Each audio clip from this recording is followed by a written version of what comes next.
بسم الله الرحمن الرحيم.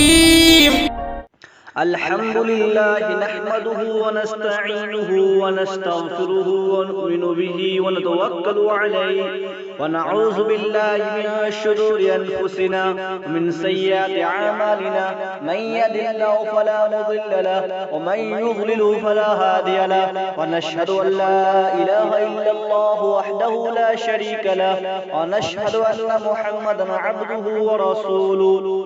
قال الله تعالى في كلام المجيد: أعوذ بالله من الشيطان الرجيم، بسم الله الرحمن الرحيم، والفجر وليال عشر. وقال الله تعالى في موضع آخر: إنا أعطيناك الكوثر فصل لربك وانحر إن شأنك هو الأبتر. وقال أصحاب النبي صلى الله عليه وسلم: ما هذه الأضاحي يا رسول الله؟ فقال النبي صلى الله عليه وسلم: سنة أبيكم إبراهيم. فکر دنیا کر کے دیکھی، فکر عقبا کر کے دیکھو، فکر دنیا کر کے دیکھی، فکر عقبا کر کے دیکھو، چھوڑو اب فکر سارے، ذکر مولا کر کے دیکھو. کون کس کے کام آیا، کون کس کا ہے بنا، کون کس کے کام آیا، کون کس کا ہے بنا، سب کو اپنا کر کے دیکھا، اب رب کو اپنا کر کے دیکھو. میرے محترم گرو ساتھیوں، یہ ذی الحجہ کا مہینہ ہے. رمضان الشریف کی طرح اس مہینے کی بھی بڑی خصوصیت ہے. اس مہینے کے شروع کے 10 دن تمام دنوں سے افضل ہے، اور اس مہینے کی شروع کی 10 راتیں تمام راتوں سے افضل ہے.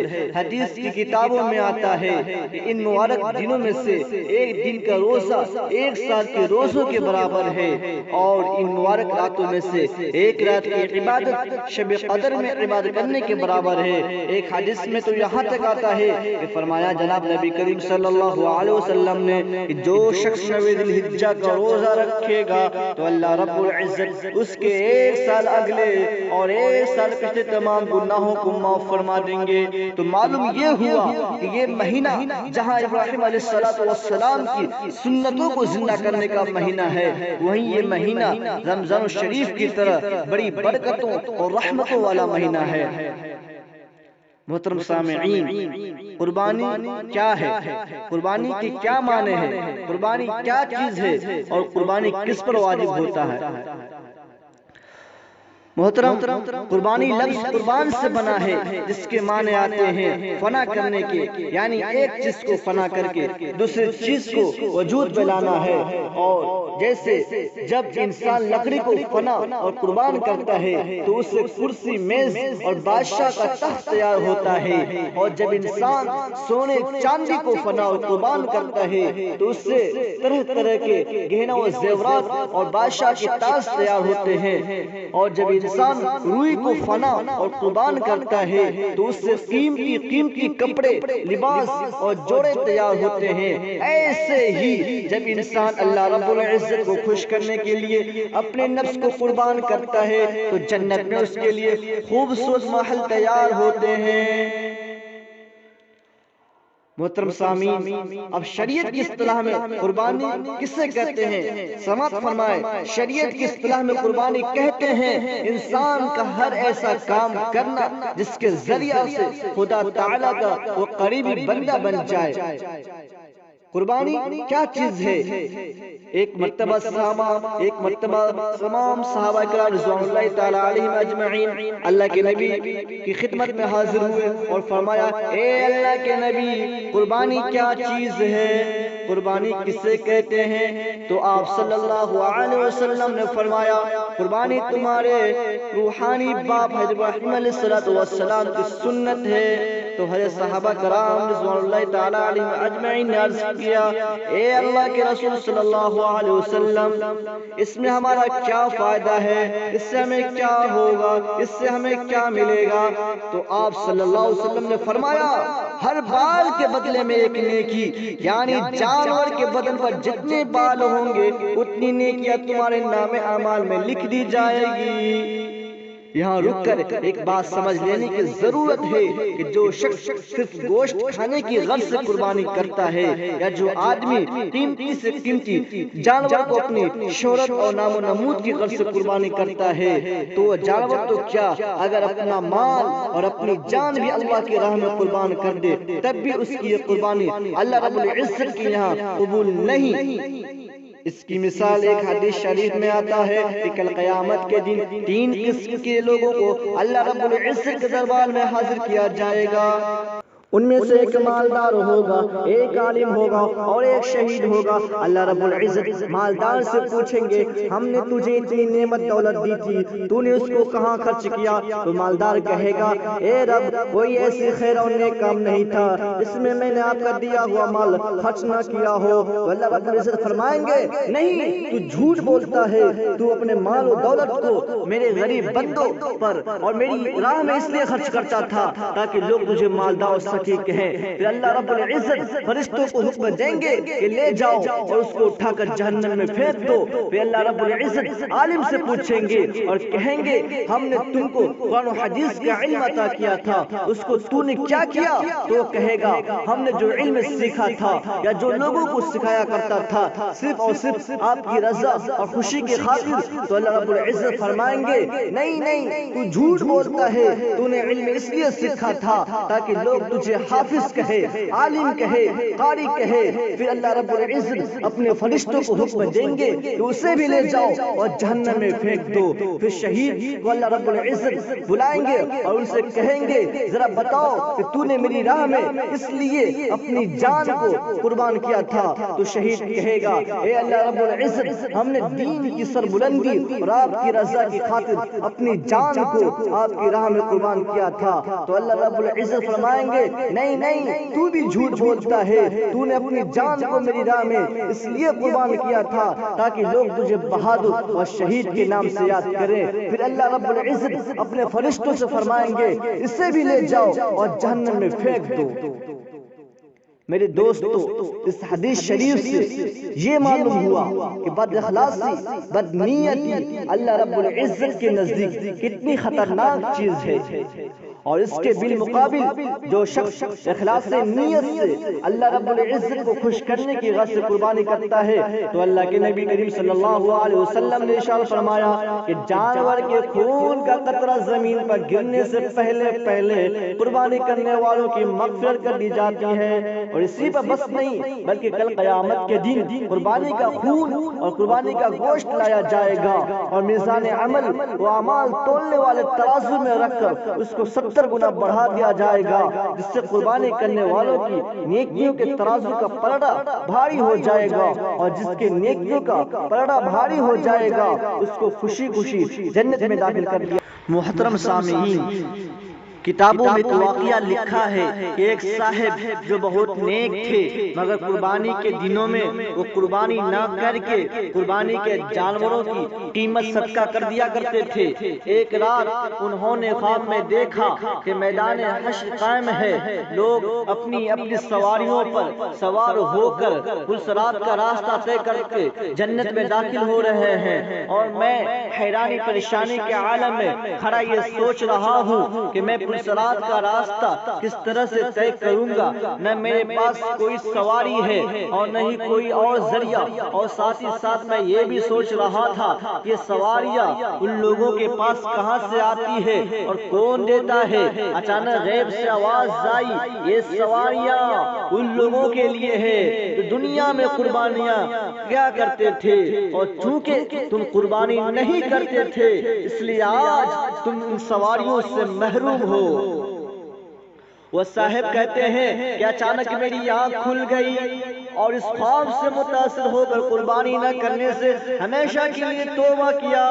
معلوم یہ ہوا کہ جو آدمی اللہ رب العزت کو خوش کرنے کے لیے قربانی کرتا ہے تو کل قیامت کے دن اللہ رب العزت اس کو اس کے بدلہ میں ایک مضبوط سواری عطا کریں گے، جس سے وہ آسانی کے ساتھ پرصراط کا راستہ طے کرتا ہوا جنت میں داخل ہو جائے گا۔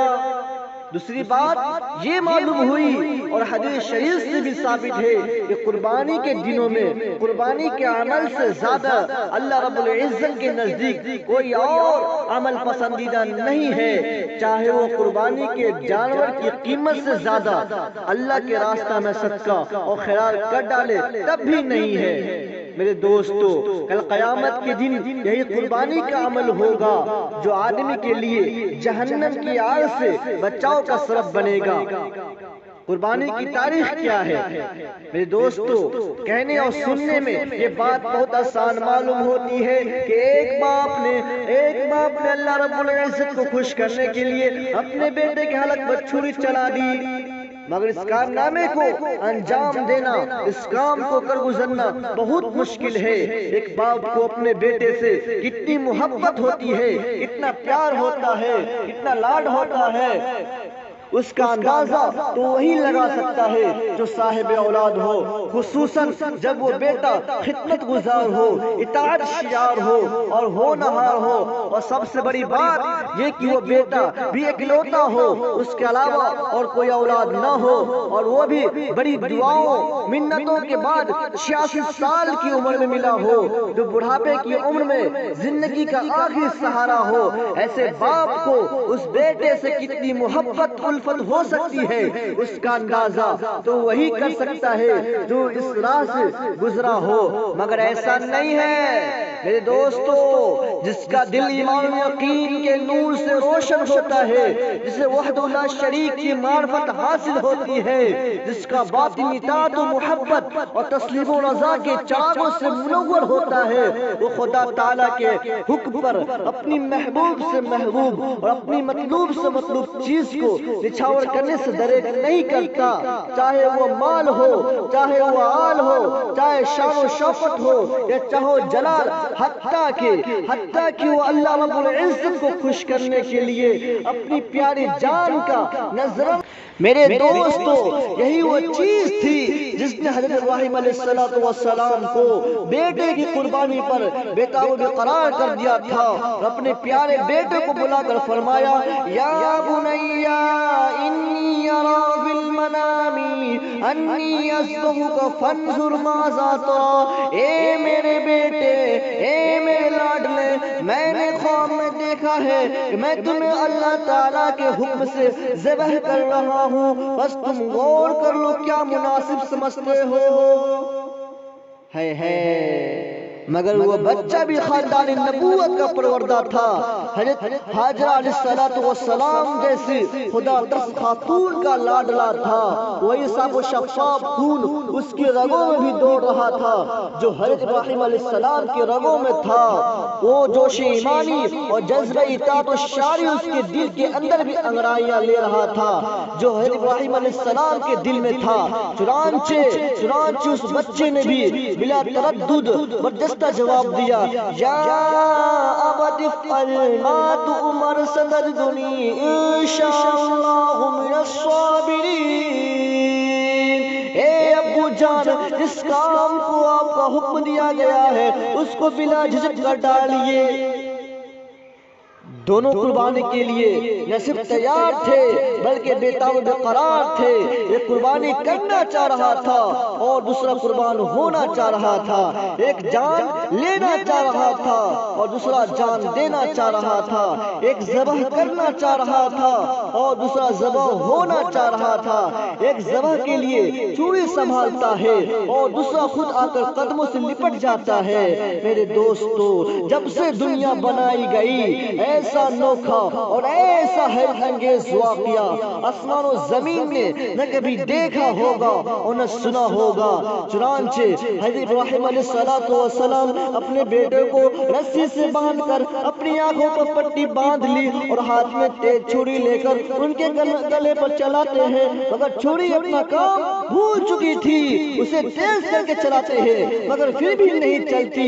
حضرت ابراہیم علیہ السلام حیران و پریشان ہو کر چھری سے کہتے ہیں، اے چھری تو کیوں نہیں چلتی؟ تو چھری کہتی ہے، اے خلیل تیری بات مانوں یا رب جلیل کی بات مانوں؟ تو کہتا ہے کاٹ مگر رب جلیل کہتا ہے مت کاٹ۔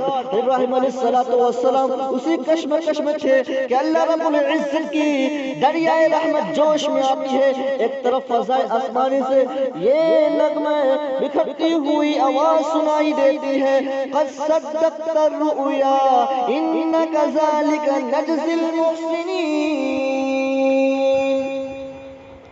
تو دوسری طرف ایک فرشتہ جنت سے ایک دمبا لے کر حاضر خدمت ہوتا ہے اور ساتھ میں یہ حکم ہوتا ہے، اے ابراہیم اے اسماعیل، اے ابراہیم اسماعیل کی جگہ اسے ذبح کرو۔ اللہ رب العزت کو ابراہیم علیہ السلام کی یہ اتنی پسند آئی، یہ ادا اتنی پسند آئی کہ رہتی دنیا تک کے مسلمانوں پر اس طرح قربانی کو واجب اور ضروری قرار دیا اور اپنے محبوب جناب محمد رسول اللہ صلی اللہ علیہ وسلم کی زبان مبارک سے ایک کہلوا دیا کہ جو صاحب نصاب ہونے کے باوجود، جو استطاعت ہونے کے باوجود سنت ابراہیمی کو ادا نہ کرے وہ ہماری عیدگاہ کے قریب نہ آئے۔